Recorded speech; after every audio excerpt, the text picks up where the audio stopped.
Muy bien, pues como lo decía hace unos segundos, de un modo más férreo, más radical incluso, eh, incluso aclarando esta palabra de radical.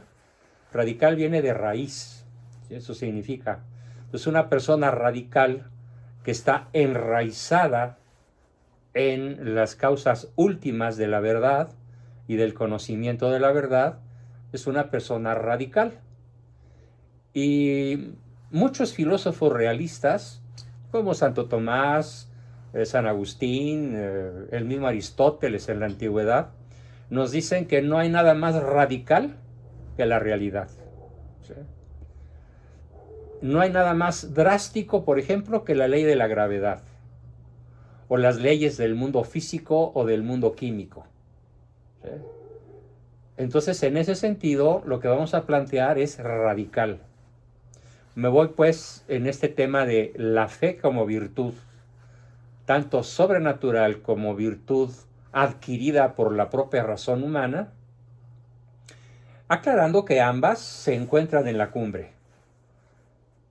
Una persona puede, como su servidor, tener desde muy tierna niñez, desde mi más tierna infancia, una radical formación de carácter filosófico y teológico, en mi caso a través de mis padres y abuelos, particularmente mi padre, un gran teólogo reconocido incluso por su santidad San Juan Pablo II, no se diga también por el Papa Ratzinger, eh, aunque a mi padre no le tocó ver a Ratzinger como papa, pero sí eran muy conocidos, se carteaban, tenían comunicación, y el pensamiento filosófico y teológico de mi padre fue muy reconocido por este gran personaje, por Benedicto XVI.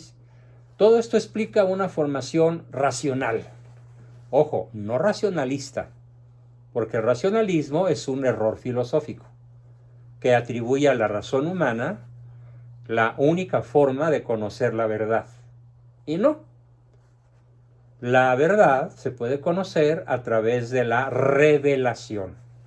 Y esto es lo que los racionalistas niegan. Y los fideístas, que no son racionalistas, que es el vicio contrario, niegan la posibilidad de conocer a Dios por medio de la razón. Y dicen que la única manera de conocer a Dios y las verdades trascendentales, muerte, infierno, cielo, purgatorio, vida, etcétera, amor, lo que se llaman los novísimos, los fideístas dicen que solo por revelación divina. Y los racionalistas dicen que solo por inteligencia humana. Ambas posturas son extremas. Yo aprendí entonces desde muy pequeño, 5 o 6 años, desde luego ya muy consciente cuando hago mi primera comunión a los 6 y medio, de que ambas, la razón y la fe, marchan juntas. Podríamos presentar una analogía muy simple, las vías del tren. Para que el tren camine, pues los rieles tienen que ser paralelos. Imagínense ustedes unas vías del tren que se van estrechando. Pues llega un momento en que es imposible que el tren continúe, se va a descarrilar. O al revés, que las vías se separan ligeramente. Vamos a decir 1 milímetro cada 10 kilómetros. Pues va a llegar el momento en el cual las vías van a destripar los ejes rodantes de las ruedas, aunque sean de acero, y aquello va a ser un verdadero desastre. Entonces, la fe y la razón marchan como las vías del tren y juntas llegan al mismo objetivo, al conocimiento racional apoyado por la revelación de la verdad sobre Dios y Jesucristo y todo lo que tenga que ver con nuestra fe. Y también el conocimiento que da la revelación, porque Dios se inserta, se mete a nuestra historia humana, y no solo se mete a nuestra historia humana, sino que se encarna. No solamente interviene, sino que se hace hombre.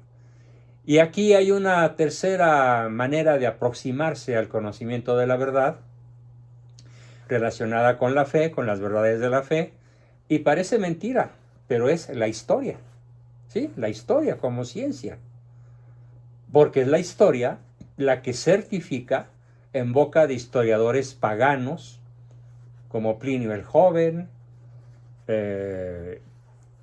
y otros de la época ligeramente posterior a Cristo, que certifican que en efecto Cristo existió y que hizo milagros y que resucitó y que se fue al cielo.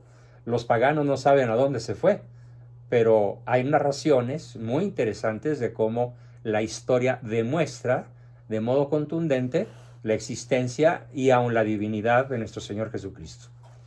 Entonces tenemos tres vías de acceso. La fe como don gratuito, sobrenatural, que Dios nos regala según su criterio, según sus designios inescrutables, muchas veces incomprensibles.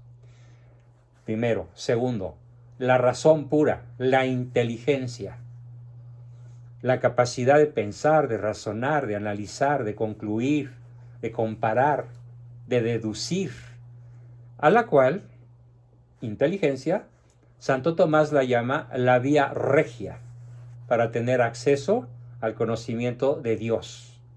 La vía regia para el conocimiento de Dios, dice Santo Tomás, es la inteligencia humana. Y tenemos, como si fueran poco las dos vías anteriores, tenemos la historia.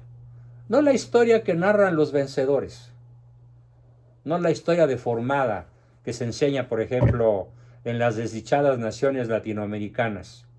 Porque yo les aseguro, y esto lo sé por muchas vías, que los muchachos de la prepa y de la secundaria norteamericana conocen muchísimo más la verdadera historia de México que cualquier mexicano promedio. Entonces, estas tres vías las vamos a estar analizando, comparando, profundizando, para que pues nuestras dudas, nuestras incertidumbres, nuestros temores, e incluso, y una vez lo digo, creo que no te entiendo. La fe, desde el punto de vista estrictamente psicológico, estrictamente psicodinámico, les puedo decir su mejor definición. Si realmente tenemos fe, es el mejor antidepresivo con el que podemos vivir. Claro, la fe además apoyada en las otras dos virtudes, la esperanza y la caridad, sobre las cuales también hablaremos, profundizaremos lo necesario. Así que el hombre de fe, si siente una depresión, incluso una depresión de origen orgánico, de origen neurológico, de origen psiquiátrico, si tiene fe, tiene una formidable arma para superarla. A diferencia de los antidepresivos, porque los antidepresivos atacan la depresión de manera sintomática y suprimen el síntoma o atenúan el síntoma. La tristeza, el desgano, la indolencia, el no tener ganas de levantarse, el abandono del arreglo personal, el descuido de las propias obligaciones, todo eso es el cuadro depresivo y más. La persona que tenga fe, con una asombrosa facilidad o en mucho menor tiempo y con mucho más facilidad, puede superar o evitar un estado depresivo. Justamente por la fuerza, la fortaleza, la vigencia de su fe. Así que si en el grupo tenemos alguna persona, algún amigo, algún paciente que en esos momentos de su vida está pasando por alguna situación difícil, de depresión, de tristeza, de todo esto que he dicho, pues váyase por la ruta de la fe, váyase al conocimiento de Dios, al conocimiento de Jesucristo a través de la razón, a través de la revelación y a través de la historia. Y si a través de estas tres formidables herramientas avanza con tenacidad, con seriedad, aunque se sienta mal, aunque se sienta triste y deprimido, aunque se sienta culpable, va a darse cuenta con cierta prontitud, con cierta facilidad, que el peor estado depresivo es superable si realmente cultiva la fe, con un grado de eficiencia y de probabilidad de éxito y de mantenerse estable muchísimo más sólidamente que si estuviese tomando los mejores antidepresivos que se pudieran todavía llegar a producir en la industria farmacológica. Bueno, así que esta es la introducción, las 3 vías que vamos a estar profundizando. Dice, voy a citar aquí un párrafo precioso, maravilloso, de San Juan Pablo II. Lo leo tal como él escribe en su extraordinaria encíclica, que les recomiendo, por favor, bajarla de internet. Es muy fácil. Escriben en su buscador, sea Google, Firefox, ¿cómo se llama? Safari, el que tengan en su computadora o en su celular. Escriben encíclica Fe y Razón, o encíclica Fides et Ratio, con T. Se pronuncia ratio, que significa encíclica Fe y Razón. Esta encíclica no es un librotote, ¿sí? Es un libro mediano de 150 y tantas páginas, en una letra de muy buen tamaño, o lo pueden pasar a Word para que tengan una letra más accesible, pero es una lectura que yo diría obligatoria, es decir, nos obliga. Eso bien quiere decir obligatorio, que nos liga, nos amarra con. Algo es obligatorio solo cuando es bueno. Nunca estamos obligados al mal. Estamos obligados al bien, porque el bien nos liga a nuestro destino final. Así que los que quieran realmente tomarse muy en serio el mejor antidepresivo que existe y que pueda llegar a existir, lean con mucha calma, con mucha profundidad, la encíclica Fe y Razón, ¿sí?, de San Juan Pablo II, en donde se dirige a todo el planeta, a todos los hombres de buena voluntad. No dije y mujeres porque no es necesario, no uso el lenguaje inclusivo. Es algo que verdaderamente detesto y me quema la lengua. Porque cuando digo hombres, me refiero al género humano. No me estoy refiriendo a los varones. Si yo dijera varones, entonces sí, añadiría y hembras y mujeres. Pero al referirme a los hombres, me estoy refiriendo al género humano. ¿Qué le dice San Juan Pablo al género humano? A los hombres. Dice, el pensamiento filosófico es casi siempre el único terreno de entendimiento y de diálogo con aquellos que no comparten nuestra fe. Repito el concepto, para dejarlo bien grabado en todos nosotros. El pensamiento filosófico es casi siempre el único terreno de entendimiento y de diálogo con aquellos que no comparten la fe. Entonces, ¿cómo se puede discutir con un ateo? Racionalmente. No le salgan al ateo con la Biblia, o con los evangelios, o con el Génesis, o con las revelaciones privadas que por ahí alguno pudiera tener, muy dudables, además, muy rarísimamente auténticas. No le salgan al ateo con el sentimiento. Es que yo he sentido a Dios en mi corazón. Oh, por favor, ¿sí? Eso no tiene ningún valor para el ateo. Lo puede tener para la persona que honestamente ha tenido experiencias místicas. Pero esas experiencias místicas son intransmisibles, sobre todo para una persona que no comparte nuestra fe. ¿Cuál es entonces, según el Papa San Juan Pablo II, cuál es la única manera de aproximarnos a las personas que no comparten nuestra fe? La inteligencia, el pensamiento filosófico, sobre el cual abundaré bastante a lo largo de estas sesiones en las que nos estamos enfocando pues a la fe. Si hay por ahí algún chamaco, algún joven, algún adolescente, hay varios en el grupo, gracias por estar, que son, según ellos, ateos, o se han alejado de la iglesia, o se han alejado de la fe, se han alejado de la religión. Lo único que les puedo decir es que se han alejado por ignorancia. Y la ignorancia tiene un papá y una mamá que se llama ociosidad y pereza. La ociosidad y la pereza intelectual producen la ignorancia.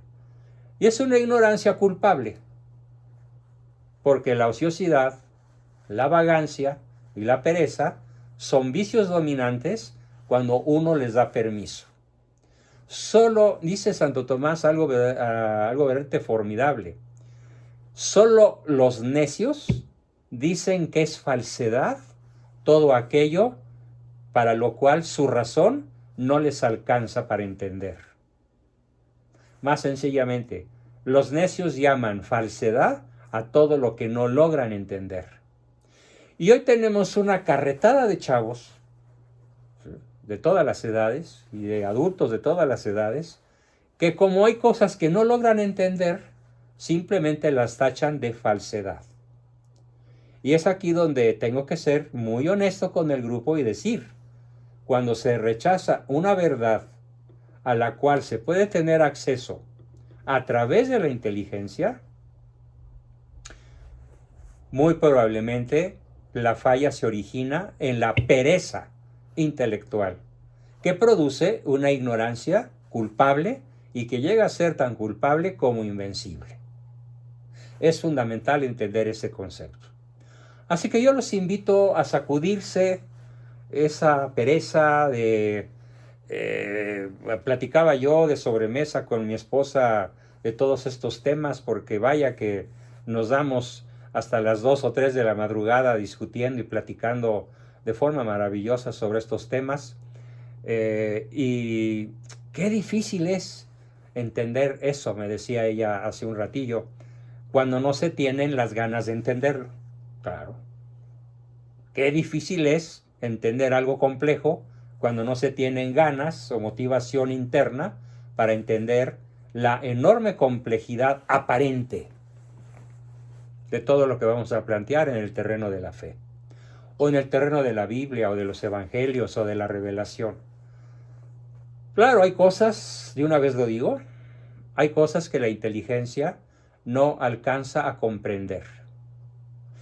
Pero la persona inteligente, las personas más inteligentes, se distinguen por saber que no saben.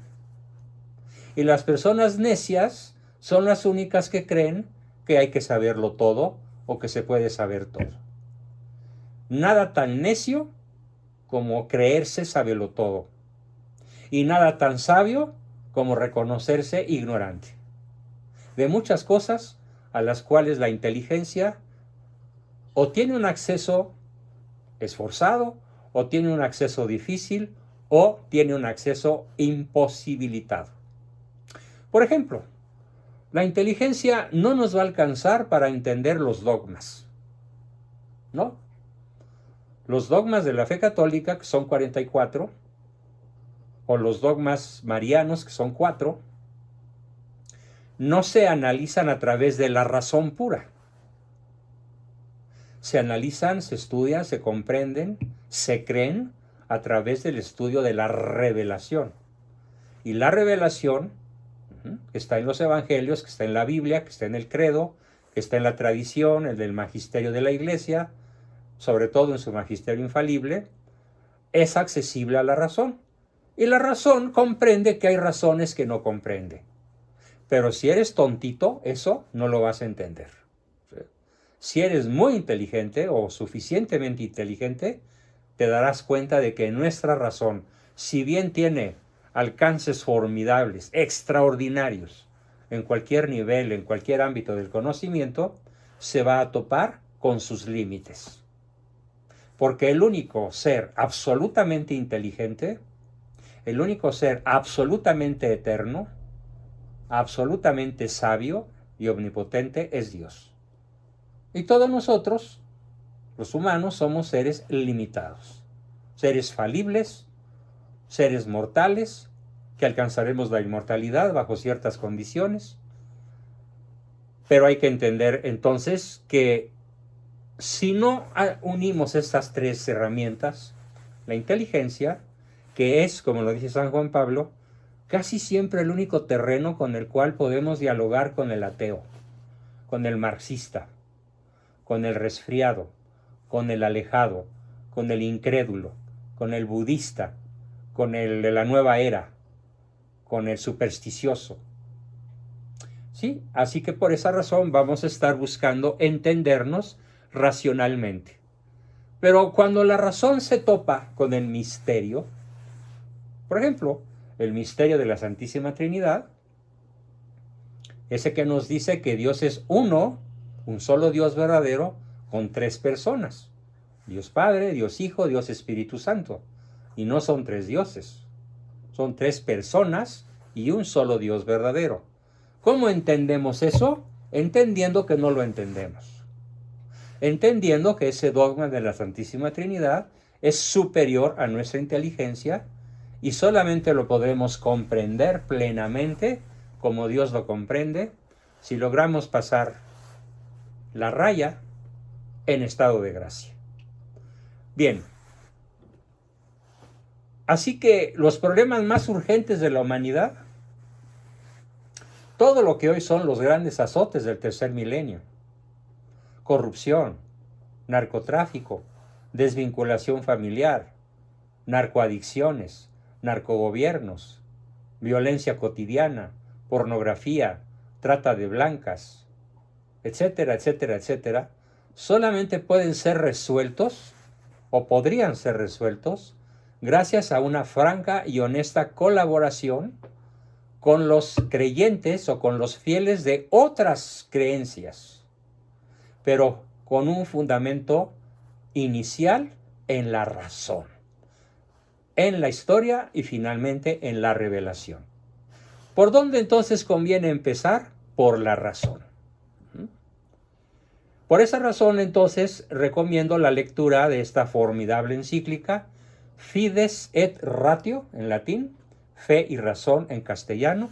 Está traducida, la pueden encontrar en cualquier portal, le pueden dar copiar y pasarla enterita a un documento en Word y darle el tamaño de letra que con comodidad puedan leer en la pantalla, o incluso mandar imprimir en una tienda de esas que atienden oficinas o en su propia computadora personal. Bueno, entonces, ¿qué nos toca a los que en este grupo nos confesemos católicos, o al menos cristianos, o al menos creyentes? Vamos a establecer tres categorías. El creyente simple, que cree que existe Dios. El creyente cristiano, que está separado de la Iglesia Católica, principalmente por ignorancia o desconocimiento.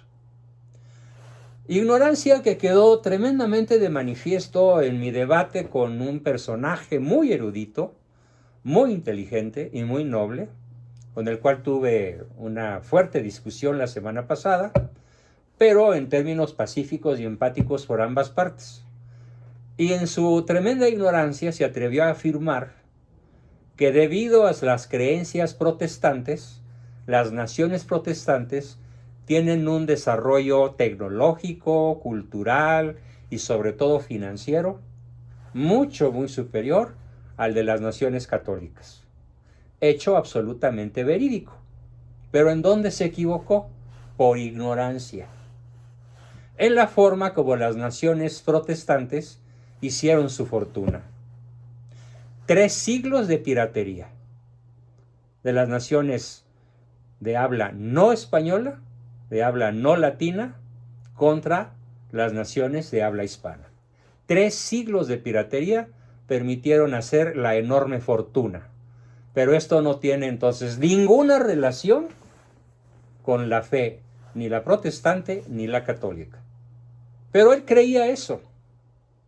Y tuvo la nobleza de admitir que no había considerado ese dato durísimo de cómo se engrandeció Inglaterra, cómo se crearon los Estados Unidos con base en el oro español, en el oro mexicano, en el oro latinoamericano, robado durante 3 siglos de piratería.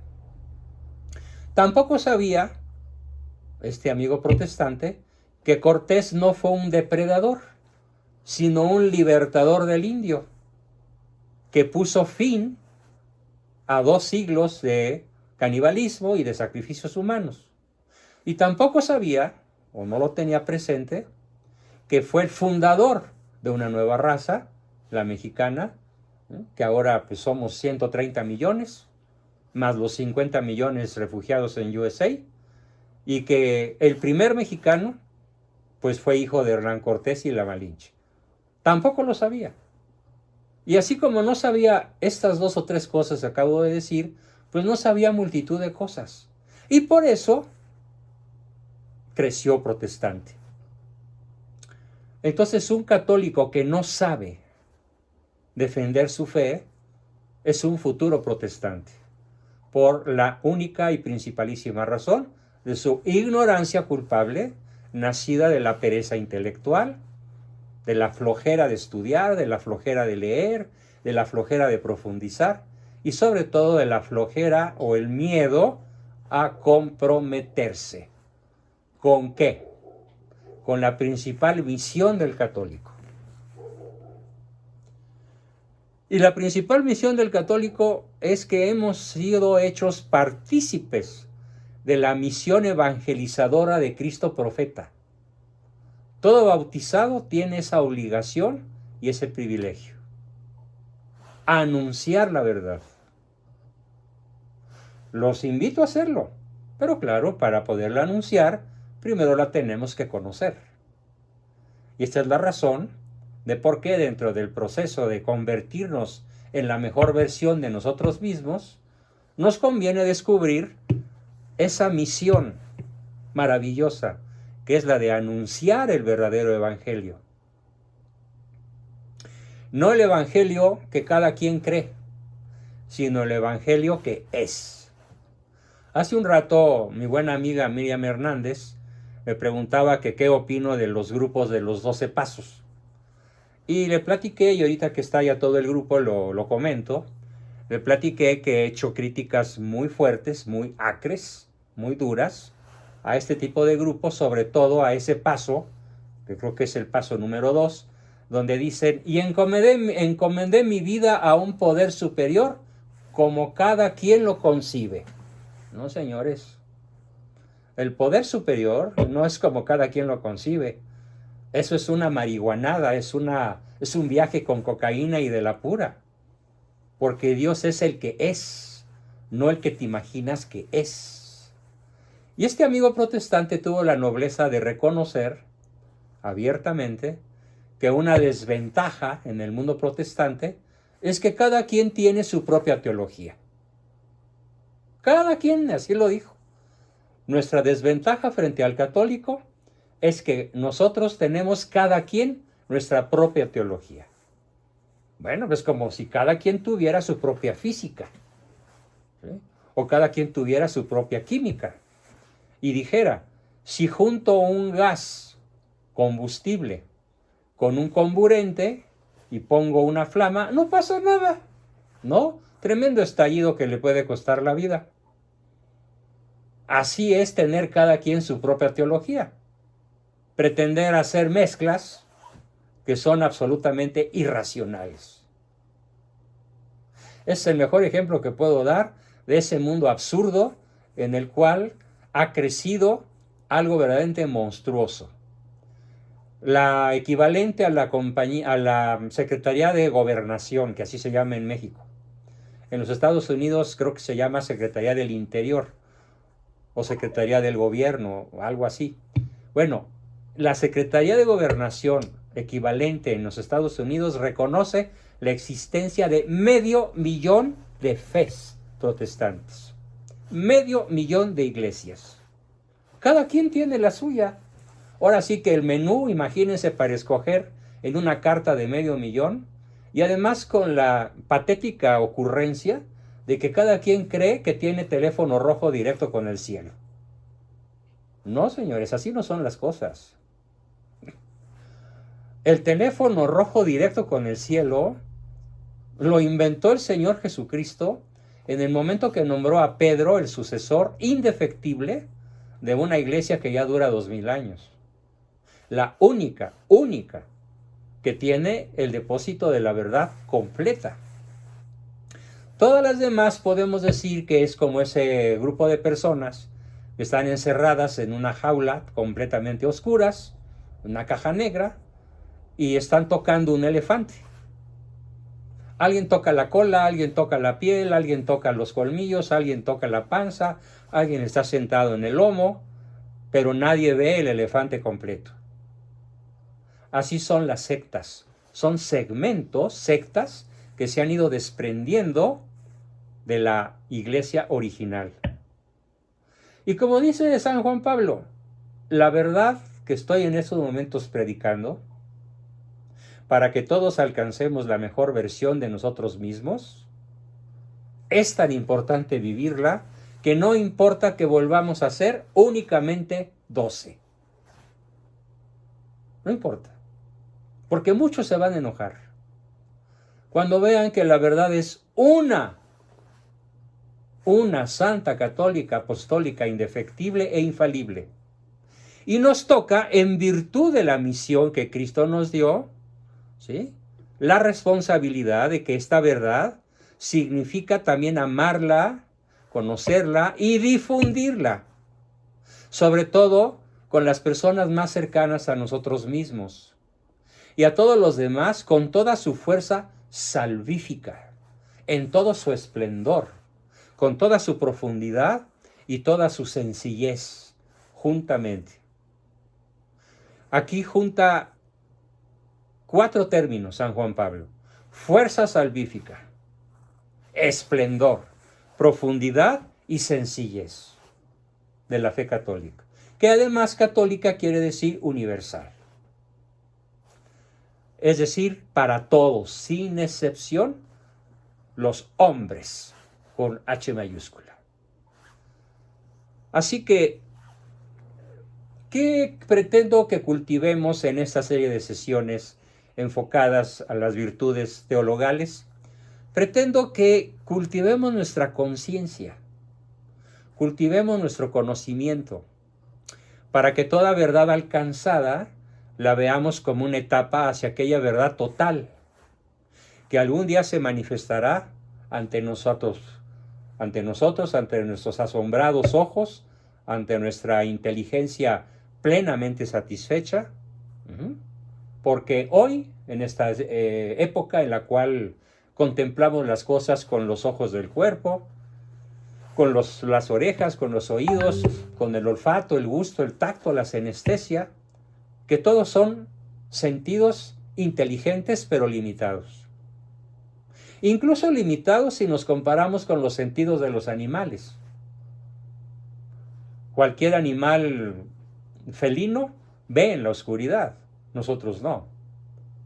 Cualquier águila o buitre o cóndor tiene una visión de 10 kilómetros y puede distinguir un conejo a 10,000 metros de altura y bajar a 200 por hora y comérselo, después de agarrarlo con sus terribles y poderosas garras. Es decir, nuestros sentidos, incluso comparados con el del reino animal, son limitados. En donde tenemos menos limitante es en la inteligencia, pero aún así, dice San Juan Pablo, un párrafo que vale la pena leer. En esta vida, vemos como en un espejo multitud de enigmas, pero después de morir, veremos a Dios cara a cara. Hoy lo conocemos de modo parcial, pero entonces conoceré a Dios. Fíjense en esta frase: entonces en la otra vida conoceré a Dios como Él me conoce, con un grado de perfección absoluto. Pero no solo conoceremos a Dios como Él nos conoce, conoceremos la creación entera como Él la conoce. Pero todo esto es un conocimiento gradual que nos conviene ir profundizando.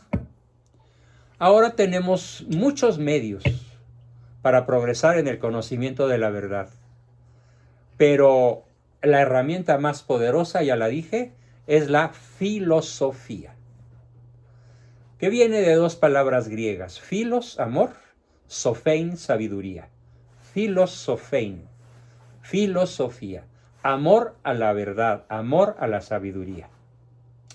Cualquier ser humano, cualquier hombre, de cualquier lugar de la tierra, de cualquier creencia, de cualquier cultura, ¿sí?, tiene la capacidad de filosofar.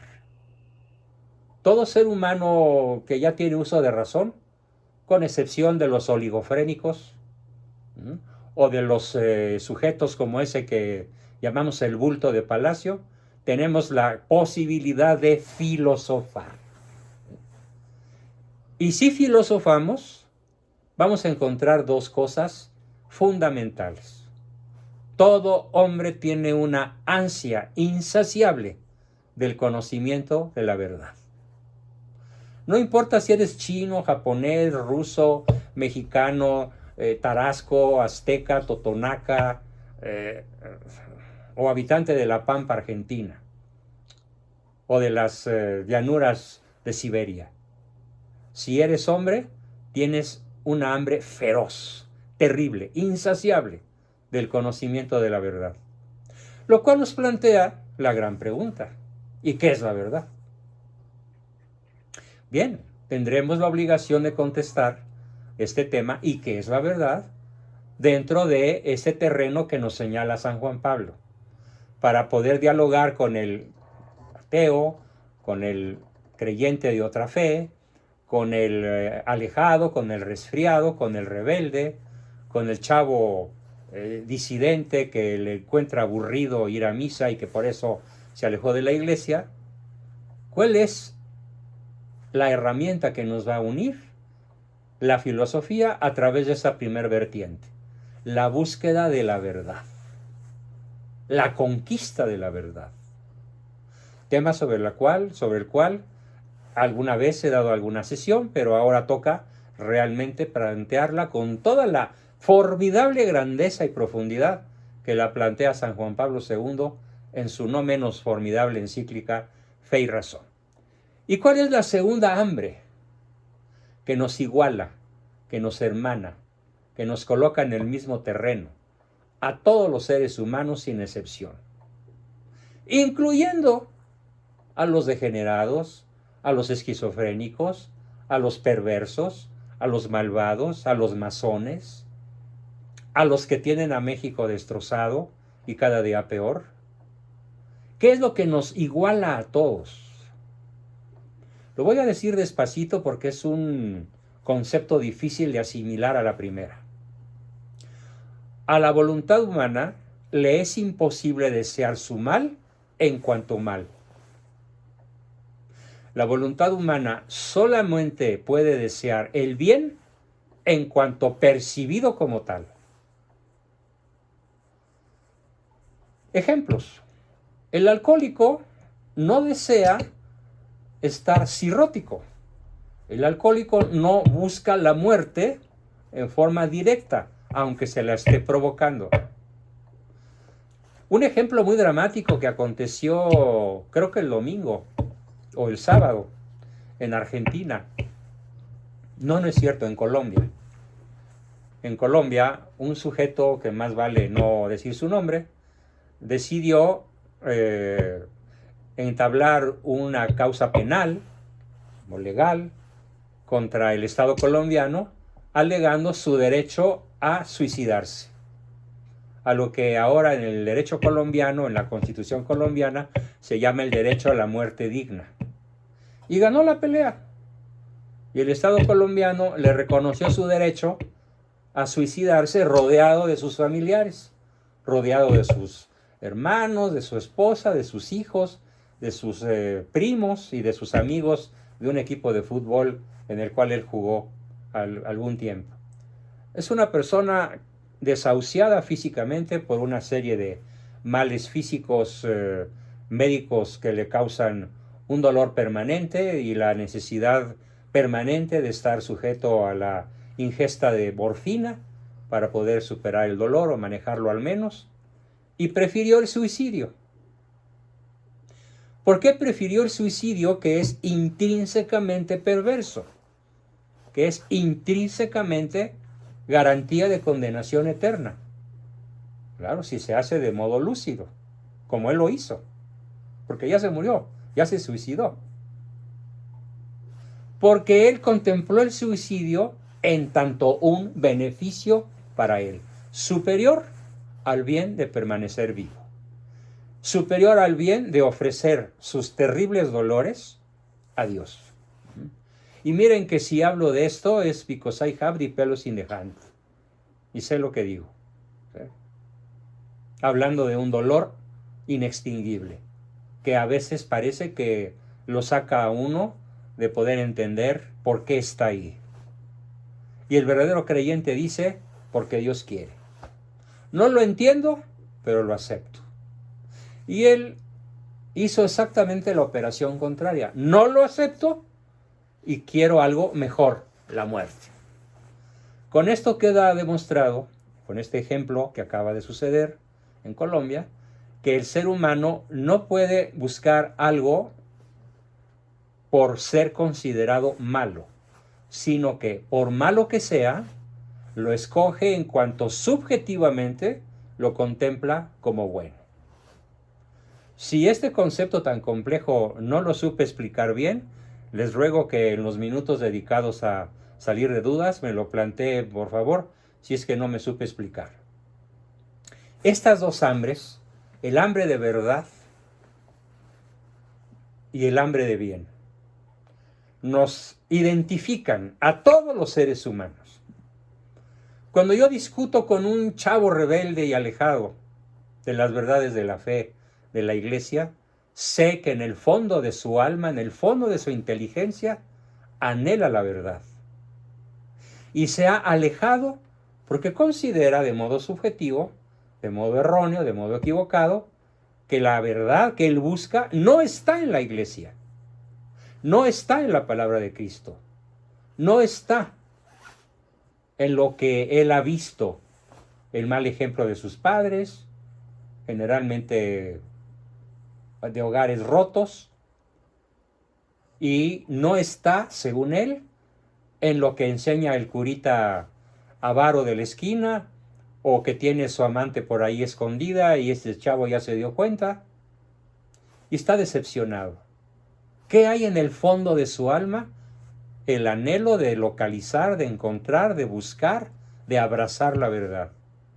Por eso dice San Juan Pablo que la búsqueda de la verdad, que está implícita en la filosofía y en la razón humana, es lo único que nos puede hermanar. Y esto nos lo da la fe racional, la fe inteligente. Claro, también puede suceder que de golpe y porrazo nos pueda suceder lo que a San Pablo. Nos tire el señor del caballo, ¿no? O del automóvil, o de la moto, o del puesto, o de la salud, y una vez azotados en el suelo, nos pregunte, ¿por qué me persigues? Como se lo preguntó a Saulo. Saulo, Saulo, ¿por qué me persigues? Puede suceder, pero no podemos esperar que así sea. Si esperamos que eso suceda, pues puede ser un pecado de soberbia. Estoy seguro de ello. Antes de cometer ese pecado, mejor sigamos buscando. Así que le ofrezco al grupo atenerme muchísimo más, sobre todo en las primeras sesiones del análisis de la fe, a lo que es la vía regia de la inteligencia, que a la revelación, si bien lo anticipo. La revelación va a ser la segunda arma enormemente eficaz para poder completar la fe. Bien, entonces el deseo de la verdad y el anhelo del bien nos colocan en el terreno de la filosofía y de la posibilidad de dialogar con cualquier persona, por cerrada, por neurótica, por resentida que esté. Remata San Juan Pablo con un párrafo precioso. Movido por el deseo de descubrir la última verdad sobre la existencia, el hombre trata de adquirir los conocimientos universales que le permiten comprenderse mejor, a sí mismo y progresar en la realización de sí mismo. La capacidad especulativa, especular viene de espejo, speculum, entonces nosotros pensamos especulando, es decir, nos imaginamos cosas en la mente como en un espejo. La capacidad especulativa, que es propia de la inteligencia humana, nos lleva a elaborar, a través de la actividad filosófica de amor a la sabiduría, una forma de pensamiento riguroso. Sí, vamos a ser muy rigurosos. Por eso, todas esas corrientes macuarras del don de lenguas, de las revelaciones en una nave con 5,000 personas o con 50 del Espíritu Santo, y de la sanación, y de las constelaciones familiares, y de la sanación intergeneracional, y todos esos inventos de pequeñas iglesitas disidentes y por lo tanto heréticas o cismáticas, lo vamos a demoler a la luz de la inteligencia, a la luz de la razón. Así que, como dice San Juan Pablo, es una forma de pensamiento riguroso para poder construir con coherencia lógica las afirmaciones y el carácter orgánico de un saber sistemático que nos permita entender el fin último de nuestra existencia, que es el conocimiento y la posesión de Dios, no como cada quien se lo imagine, sino como Él es. Bien, estos y otros temas nos indican que, prescindiendo de las corrientes de pensamiento, porque hay muchas corrientes, tenemos ahora, bueno, de varios siglos para acá, pero están muy vigentes, tenemos el deconstruccionismo, en donde se dice que todo lo que creemos es un constructo imaginario de un grupo de personas que lograron imponérselos a otras, y que hay que deconstruirlo, hay que derribar el concepto de familia, hay que deconstruir el concepto de amor, hay que deconstruir el concepto de sexualidad, hay que deconstruir el concepto de que somos hombres y mujeres.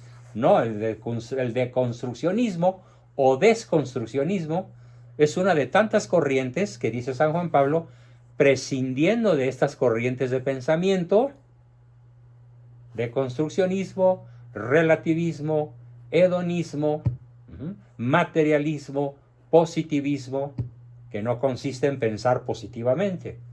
El positivismo filosófico es que solamente vamos a creer aquello que podamos ver, tocar, oler, medir y pesar.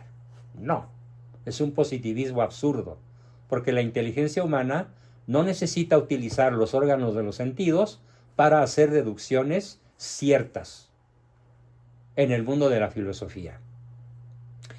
Entonces, prescindiendo de las corrientes de pensamiento, de las cuales acabo de citar 6, existe un conjunto de conocimientos en los cuales es posible reconocer una especie de patrimonio espiritual de la humanidad. ¿Cuál es ese patrimonio espiritual de la humanidad?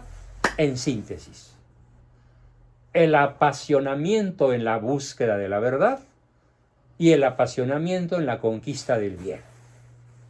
Esas dos cosas nos unen. Y basándonos en estas dos cosas, habremos, en estas dos herencias patrimoniales de la humanidad, habremos de construir una fe racional, una fe revelada y una fe histórica. Es como si nos encontrásemos con una filosofía implícita. Si ya está implícito en nosotros la búsqueda del bien, que aunque estemos buscando algo que es malo objetivamente, el robo, el narcotráfico, el poder mal habido, la mujer ajena, la mentira, la corrupción, lo vemos en cuanto bien. Lo consideramos un bien y por eso lo anhelamos y por eso nos corrompemos y por eso somos capaces de matar. Cuando una persona mata a otra, no la mata en cuanto acto malvado, la mata en cuanto acto deseado, como un bien subjetivo. Así pues, invito a todos a que, basados en eso que es nuestra herencia común, nuestra filosofía implícita, nos preparemos a dar el salto racional al conocimiento de Dios. Voy a anunciar entonces cuál va a ser el tema de la próxima sesión. La búsqueda racional, la búsqueda inteligente de la existencia de Dios. Vamos a conocer a Dios a través de la razón pura, a través de ese patrimonio universal en el cual tanto insiste San Juan Pablo, que es el comienzo de todo diálogo inteligente sobre ese tema tan candente.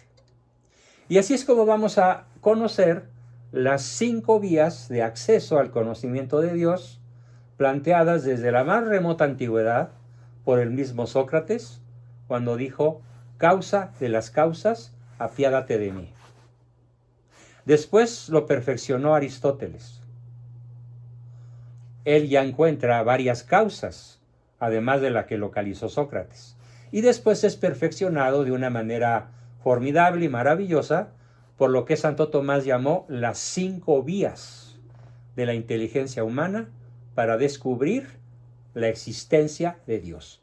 Ojo, no dije su esencia, que permanece inaccesible a la limitada inteligencia humana.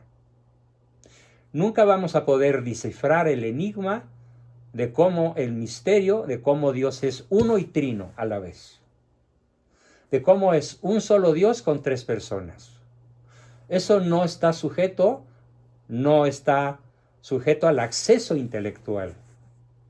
Como lo dije en un principio, el único acceso intelectual que tenemos a ese hecho formidable, revelado, es que la inteligencia acepte, sin destruirse y sin aniquilarse, que hay cosas que superan nuestra capacidad intelectual. Pero cuando hablamos de la existencia, no de la esencia, sino de la existencia, la inteligencia tiene un acceso pleno, un acceso absoluto al conocimiento de Dios. Es así como vamos a manejar de una manera lo más didáctica, lo más profunda, lo más participativa posible, las 5 vías de Santo Tomás de Aquino. Son 5 modos mediante los cuales vamos a tener acceso a una certeza indestructible sobre la existencia del Dios único, al cual nos conviene no solamente creer, sino ante todo, como lo vamos a hacer, conocer. Entonces no los estoy invitando en esta próxima sesión que tendremos de hoy en 8, Dios mediante, a tener una fe basada en la Biblia. No, espérense. Una fe basada en el credo. No, espérense. Una fe basada en las revelaciones particulares que cada quien pueda tener, o en las revelaciones de alguna tía o abuela o pariente piadoso o místico. No, espérense, eso tampoco va por ahí. Primero vamos a agotar nuestra herencia común de toda la humanidad, la inteligencia racional. Y cuando ya no nos quepa la menor duda intelectualmente, entonces pasaremos al terreno de la revelación y al terreno de la historia. Bien, pues esa fue nuestra sesión de hoy y damos paso a unos 20, 25 y hasta 30 minutos de preguntas, comentarios, etcétera. Y ya tenemos aquí 2 que se aborazaron. Ricardo, adelante, por favor. Comienza.